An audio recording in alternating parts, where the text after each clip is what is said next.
kind of deny her the ball and maybe reduce the wear and tear on the people guarding her. Just wanted to get your opinion of that assessment. Yeah, I think she's like everyone else, learning and figuring out. And we're just going to keep working on that, getting better at that, understanding spacing, looking to run her off a lot of screens, stagger screens, kind of take the heat off of her a little bit with the ball in her hands. But she's able to do all of those. But yeah, I think, again, that's to the timing and understanding of the teammates that she has now out on the floor, and then just them getting to know each other. Thank you. Go Matt Cohen. Matt, go ahead. Thanks, Ryan. Hey, Coach. How are you? I'm good, man. So when watching the game the other night, I was looking defensively at some of the breakdowns, maybe schematically, going under screens, shooters, some miscommunications with, fighting through screens and switching and whatnot. With so little practice time that you have, how do you make those defensive adjustments through gameplay? Yeah, a lot of it is at halftime of that game. I know you're talking about the Bantam screen we went under. That's just, in the flow of the game. You're going to make mistakes, but we just have to show these guys and show them on video. We have to use that tool because we can't get out and practice as much with every other day of having a game. So we utilize that. My coaches do an excellent job. We watch team video and individual video. You got one more. Taka, want to go ahead? Thanks, Ryan. Just following on from that video talk, Christy, how valuable is that to you, watching it with the team, especially when it comes to development and accountability? Yeah, video stings. It can be, it doesn't last. So, the very first time we watch video every year, I tell the players, like, this isn't we're not trying to throw you under the bus. Like, this is how we get better. And, they've been really, we try to make a theme for every game with what we thought we needed to work on. And we kind of find ways to put those themes together. And for us defensively, we needed to work on some things where we weren't consistent with our pick and roll schemes and our pin down schemes against Connecticut. So able to show them, and again, it's not fun when you see yourself doing what you're not supposed to be doing, but it makes them think about it, and I think it helps them get better. Anybody else? Bob, got one more. Hey, Christy, how do you balance? I mean, Caitlin's been so accommodating with the media and everybody else. How do you balance her off-court responsibilities with her on-court? And are there some people that you spoke with to help you balance and guide her?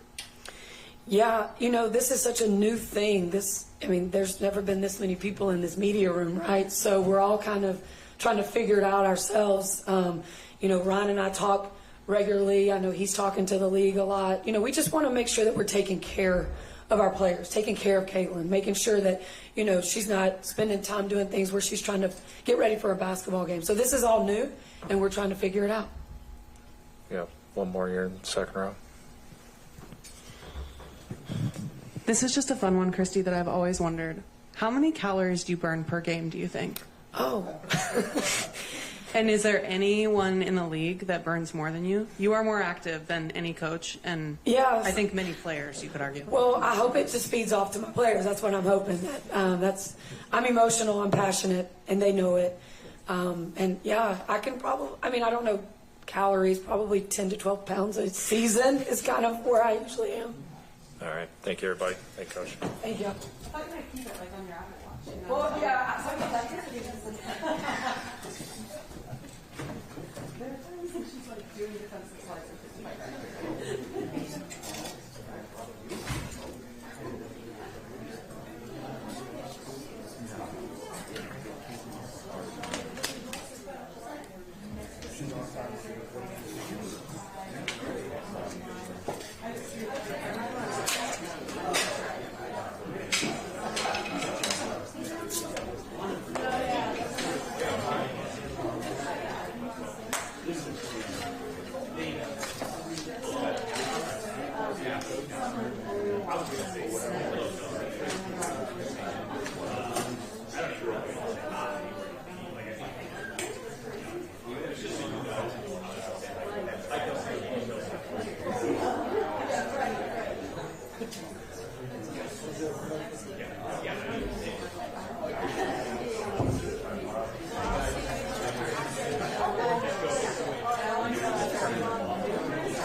Two. Two.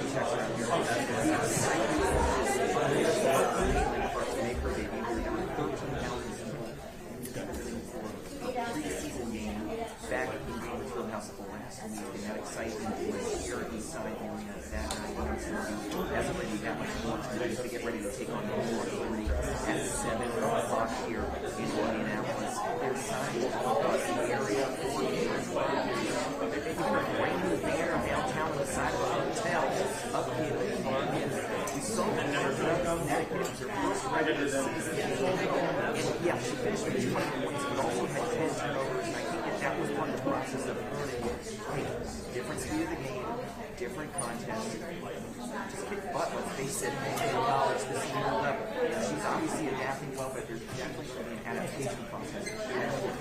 And speaking of that,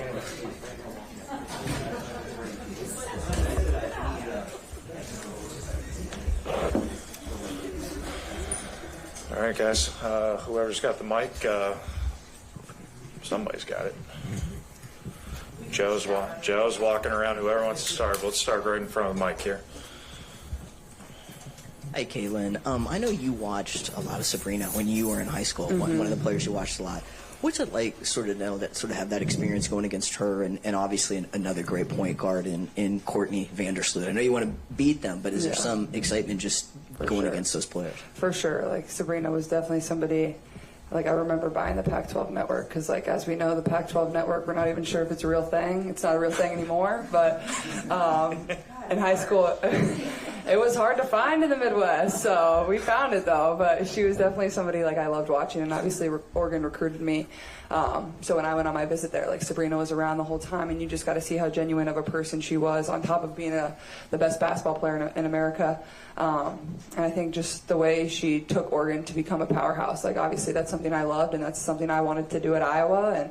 And she continued to support me throughout my college career, like, was always reaching out and congratulating me and being really supportive. So, and her shoe is pretty comfortable, I will say that too. So it's cool getting to go up against her and somebody that I idolize, and obviously Vandersloot, like, somebody that's just been a staple in this league and has been tremendous and one of the best point guards of all time. So for me, it's definitely like a little excitement for sure, even though I'm competing against them.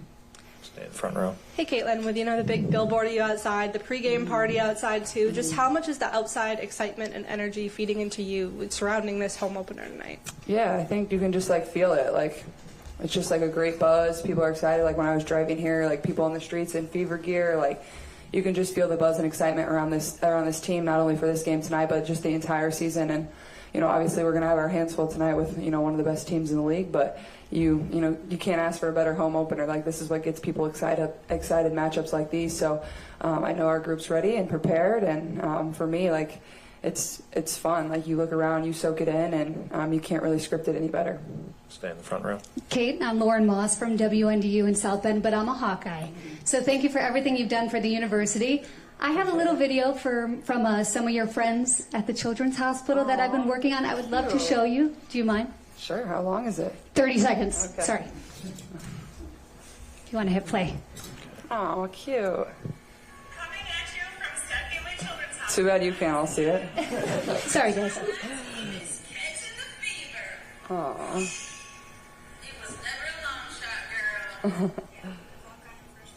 Oh.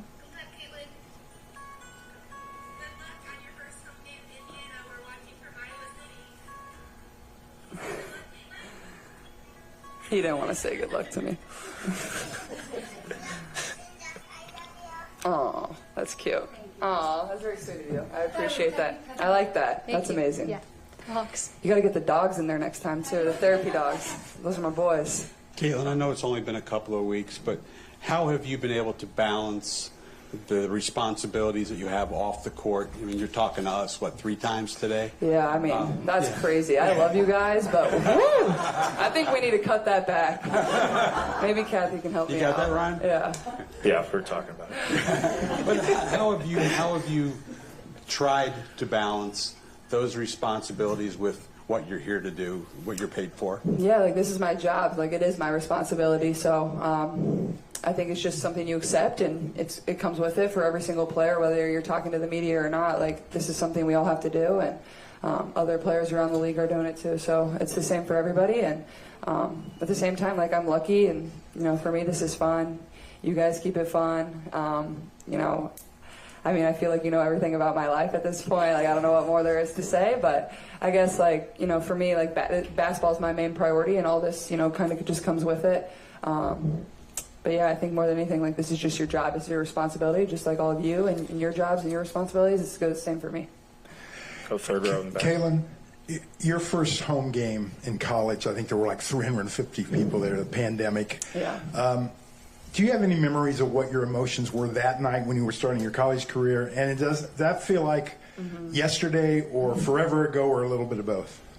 It feels like a little bit of both for sure. Like it feels like I, just began my college career, but at the same time, that does feel like forever ago. So I think it's a little of both. I think the emotions going into that game were just like an excitement. I think it almost played to my advantage that I was getting to play in front of nobody. Like you don't have the kind of that added pressure of the environment and the crowd that you're trying to navigate as well as navigate the game. So I think that helped me in a way. But I think it's like the same coming in here is like just the excitement of getting to play in your home arena for the very first time in your first WNBA home game. Like that's only something you get to do one time. The excitement, the buzz, the family I will have here, the friends I'll have here, getting to enjoy that with them. So, yeah. If we could attempt to matriculate the microphone over to Ben Pickman there, that would be wonderful. Thank you, everybody.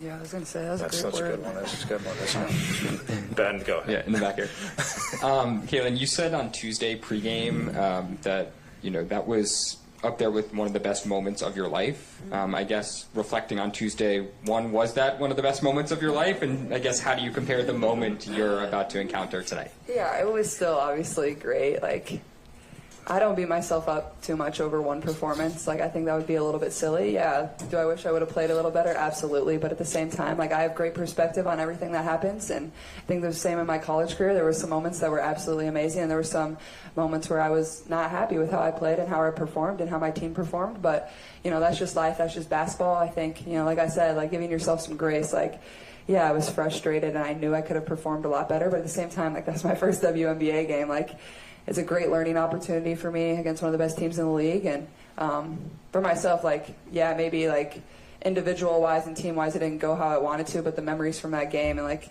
it'll always be something for me is like where you play your first WNBA game at. Like it'll always be at Connecticut. Like that'll just be something that you remember and cherish. And hopefully looking back, like my 10 turnovers will be something that I can laugh about when my career ends. And hopefully I clean it up a little bit. But yeah, I think that'll be something I remember, but also my first home opener will be kind of up there and just the same, for sure.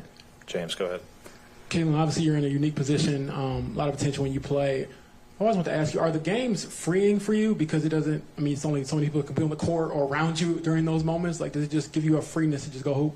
Yeah, absolutely. Like, I feel like it's kind of where I show my creativity. Like, I don't feel like I'm a creative person, but like when you think about it, like basketball is like a way to be creative and like express yourself. And I feel like that's kind of been, something over the course of my career that I've realized, like it's somewhere where you just go out there and you just play. Like you don't think. Like it's just kind of like a second nature to you and what you do. And I think that just is because of how long I've played this game, how much I've studied this game, how much film I've watched, how much time I've put into it. Like to me, it's like I'm not really thinking out there, and that's when I'm at my best. When I'm just playing basketball, I'm not a robot. I'm just, playing and letting the game come to me and kind of just being free flowing.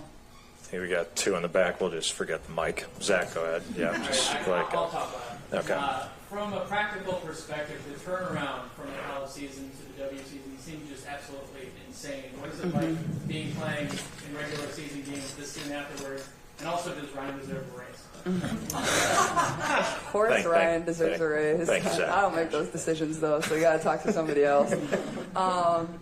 But I think, the turnaround, obviously it's not like ideal. I'm not like, I don't want to come in here and play games right 2 weeks after, but at the same time, like it is what it is. It's been the same the whole time we've had the league. It's been the same for every other rookie that's come into this league. So it's not anything that's like an excuse or, something you don't want. Like I think it just is what it is. And at the same time, like you're kind of just thrown out there into the fire and like maybe at times that's probably the best way to learn. Like your first game's going to come at some point. There's only so much of replication you can do in practice of, other teams and game environments. So I think like at some point, like the best thing is just throw them out into the fire, play your first game, play in loud environments, play against other teams, aggressive defenses, stellar offenses, and that's really just going to be the best way to learn. So I don't think it bothers me too much, but it is definitely different. Anybody else back there? Got two more in the back. Whoever wants, Owen, go ahead. We were talking about your college career a little bit, Caitlin, and the few years that you went from a freshman to a senior. It turned into, the women's team was the one that was selling out arenas, and the men's team had a lot harder time filling up Carver Hawkeye while you were there in this last season. As I've driven around Indianapolis this week, I see a lot of Pacer stuff around, maybe not quite as much Fever stuff around the city at this point. Is it kind of your hope or goal or objective to kind of start doing the same thing in this city, where you start seeing a lot more Fever shirts and hats and posters and signs and stuff all over the city? Yeah, I think for sure. Like, I think the more, across the board the WNBA can grow, the better it will be. I never feel like it's like a competition of like, we need to beat the men. Like, that's never what it is. I think it's just like, we can be on the same level that they've been at, whether it's the college level, whether it's the professional level. I never think it's like a competition of we need to be better. Like, it's a, why can't we be up there, right there with them? Our game is just as exciting, and I think it'll obviously get to that point. I think our talent level is just becoming more and more. Obviously, expansion is going to help and be great. The more we play on national television will be great. But yeah, the more fever gear we can get across the country, the better. Why not? Let's go. I think we should give it out for free. Oh boy. We got one more in the back there.